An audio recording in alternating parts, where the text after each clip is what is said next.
Salut à tous les amis, aujourd'hui on se retrouve pour l'analyse athlétique de Dustin Poirier.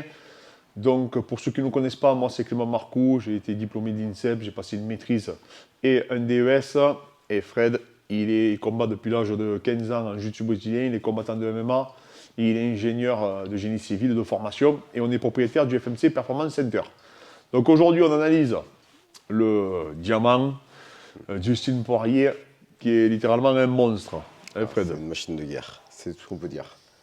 Voilà. Donc, Dustin Poirier, il a pas mal de particularités. D'ailleurs, c'est un des premiers combattants qu'on analyse avec une clavicule aussi large que vous pouvez voir, et c'est ce qui justifie aussi son allonge. Donc, il fait 175 cm, 1m83 d'allonge, ce qui est vraiment pas mal, surtout qu'il n'a pas des bras forcément très longs. On va le voir par la suite. Donc, il a les clavicules larges, il a le corps large. Alors, ça se voit pas nécessairement. Parce qu'en fait, comme il a les clavicules qui sont très larges, donc il a une super ceinture scapulaire, on ne voit pas forcément qu'il a le corps qui est large, mais encore une fois, moi je suppose que c'est dû au sport de préhension, on voit que ses obliques sont extrêmement développés. Le corps CORE. Ouais, voilà, ça. Le corps CORE, c'est-à-dire le carré des lombes, les obliques, etc. Il a les pecs aussi que je trouve je trouve qu'ils sont pas bien développés, on le voit surtout de côté. Ils sont très bien développés pour quelqu'un qui pratique beaucoup la boxe.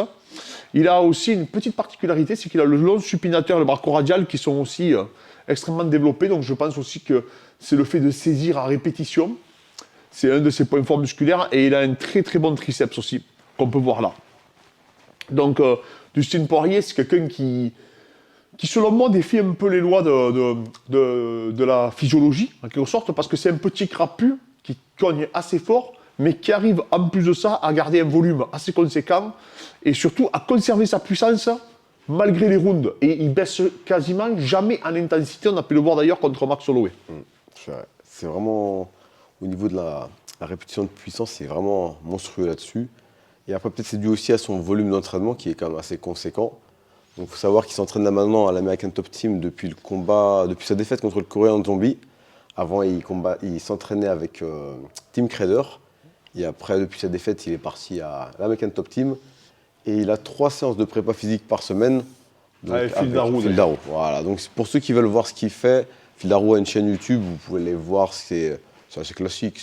Alors c'est très classique, hein. Phil Daru, en fait, il a un peu le vent à poupe. Parce que là, sa force, alors ce qu'il fait, c'est ultra classique. C'est vraiment ce qu'on apprend en base on va dire, dans la préparation physique. Il fait des cycles de force, après derrière, il fait un peu d'hypertrophie, après des cycles de force, après il fait du transfert. Donc il fait des pics d'affûtage, etc. Par contre, l'avantage, c'est qu'il explique. Hein, donc il explique, il a un micro-cravate, il explique, et il ne coupe pas dans les vidéos. Et nous, vous savez qu'on aime bien, c'est pour ça que nos vidéos ne sont pas coupées, on aime bien expliquer pour montrer vraiment, je suppose que quand on maîtrise son sujet, on n'a pas besoin de faire des montages pour rendre les choses certes dynamiques, on peut, mais après au niveau de la pédagogie, de la didactique, etc., on voit qu'un Phil Daru quand même maîtrise son sujet. Ouais. Donc il fait de la prépa assez classique, mais ce qui marche très bien pour lui. Ouais, après, je pense qu'il a une base génétique de départ qui est déjà hors du commun. Il était gros quand il était jeune. Ouais, c'est pour ça qu'il a quand même une base, je pense, qui est facilement malléable. Et du coup, il peut faire n'importe quelle prépa qu'il veut. Il sera toujours physiquement très bien. Ensuite, il fait du sparring. Il a 2 sparring très durs, il dit. Le mardi soir, le jeudi soir, où c'est vraiment 2 sparring c'est 2 séances les plus dures de la semaine pour lui. Je pense que c'est un de ceux qui fait les sparring les plus durs d'ailleurs, hein, que j'ai pu voir. Ouais, avec notamment Masvidal, avec tout son petit groupe de l'American Top Team. Il faut savoir que l'American Top Team, c'était une très grosse équipe, mais... il y a beaucoup de micro-groupes. Voilà, exactement. Ils ont leur petit groupe entre eux, du coup, avec Mike Brown, du coup, qui supervise tout ça. Donc, du coup, il ne s'entraîne jamais avec 50 personnes en même temps. Ensuite, il a son grappling aussi le mardi et le jeudi matin, mais plus léger que le sparring qu'il fait. Et après, il a ses cours de boxe perso avec son coach en particulier, le lundi, le mercredi et le vendredi. Donc, il dit qu'il s'entraîne pratiquement tous les jours, sauf le dimanche. C'est vraiment une charge d'entraînement qui est quand même assez élevée quand même pour... Mais c'est un gros travailleur, Dustin Poirier. On le voit d'ailleurs avec sa carrière. Hein. Il a commencé chez les 66 kilos. D'ailleurs, c'est là où il a pris le KO contre Connor. Ouais.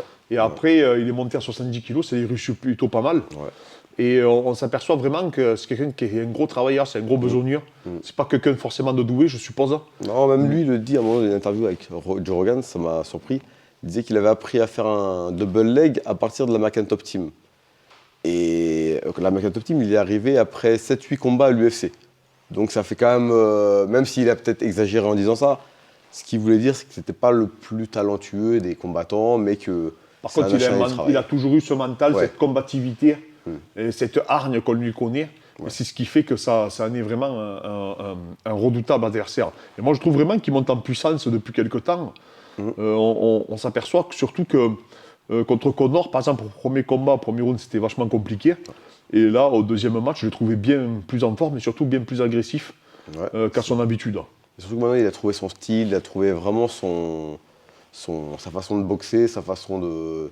Là, maintenant, son jeu, il est fait. Donc, du coup, il est vraiment à son apogée maintenant. Il a plus de... Il connaît ses limites, il a fait des 5x5 contre les meilleurs. Donc, du coup, il connaît son corps à la perfection. Moi, le seul truc où je trouve qu'il a négligé, qu'il faisait plus avant, c'était ses bravos. Il faut savoir qu'il avait placé 4 ou 5 bravos au début de sa carrière. Et maintenant, il fait plus de bravos, il essaie beaucoup les guillotines. Et sur tous ses combats, que ce soit contre Khabib, que ce soit contre Eddie Alvarez, toutes les guillotines qu'il a tentées, contre Pettis, aucune n'a réussi. Ça a fonctionné, ouais. Donc pourquoi il a délaissé le bravo plus pour la guillotine? Est-ce qu'il prend les guillotines par dépit? Mais est-ce que ses bras lui permettent d'avoir un meilleur bravo qu'une guillotine? C'est la petite question que, après, en combat, c'est plus simple à dire, c'est plus simple à dire qu'à faire en combat. Mais je trouve que c'est le seul truc qui me fait peur contre Do Bronx. Parce que je vois pas Do Bronx taper sur une guillotine de Je pense pas non plus. Après, c'est possible, parce qu'on a déjà vu Do Bronx taper sur une guillotine, mais c'est vrai que voilà. Mais on s'aperçoit aussi que, comme je dis, il n'a pas forcément les bras très très longs. Il a peut-être un peu l'humérus, mais pas, en tout cas pas le radius. L'humérus qui est ici. Et aussi, une autre particularité que j'avais remarqué, je ne sais pas si tu le vois, mais il n'a pas des trapèzes supérieurs qui sont très développés. Donc alors que c'est un sacré encaisseur en plus de ça. Donc on voit que c'est pas dû. Et Max Holloway a le même profil. Donc pour quelqu'un de crapu, on peut s'apercevoir qu'il a des épaules qui sont relativement quand même développées. Mais par contre, il a des trapèzes qui sont, quand on le voit, on a l'impression que c'est un peu comme une armoire en fait. Tu vois, il n'a pas trop de trapèzes. Pas comme un Tank Davis. Non, rien à voir. Il n'est pas du tout dans ce profil-là, comme un Chandler, par exemple, tu vois, qui a les trapèzes qui montent jusqu'aux oreilles. Et pourtant, c'est un sacré encaisseur. Je crois qu'on a rarement vu ça. D'ailleurs, j'ai vraiment, vraiment peur pour lui dans l'avenir, parce que c'est pas une nourriture, les coups. Et les guerres qu'il a pu faire, que ce soit contre Hooker, que ce soit contre Gage, contre tous les adversaires qu'il a affrontés.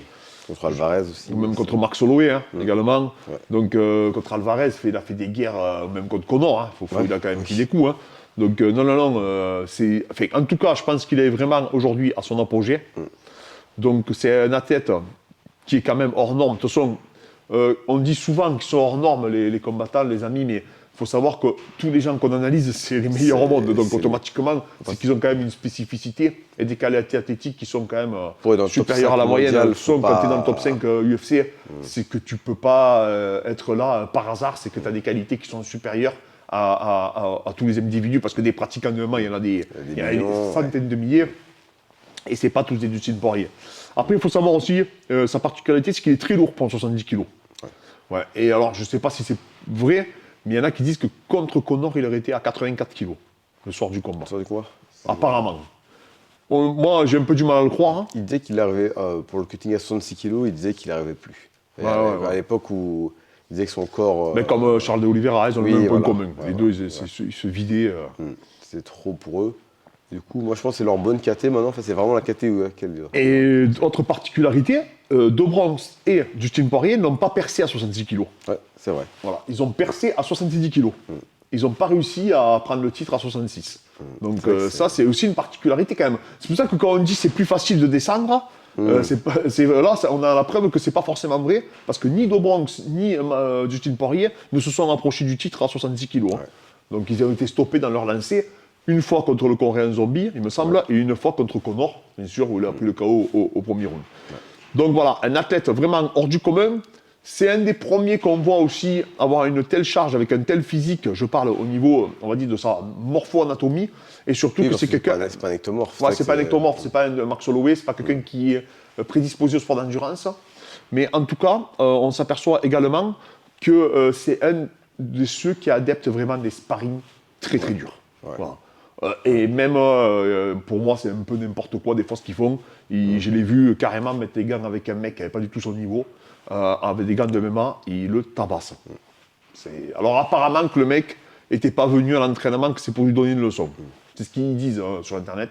Mais moi j'ai un peu de mal. Buzz, ouais. Alors que c'est quand même apparemment quelqu'un d'exceptionnel, humainement parlant, qui fait beaucoup pour les œuvres caritatives. En Louisiane et tout, ouais. Ouais, en Louisiane et tout, donc il se bat vraiment pour ça. Donc voilà, Dustin Poirier, un monstre les amis.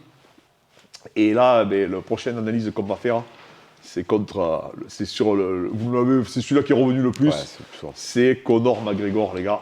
Un de son plus Son grand rival, rival, on son va dire. rival, Hein. ouais. Donc voilà, on vous retrouve prochainement pour l'analyse de Conor McGregor.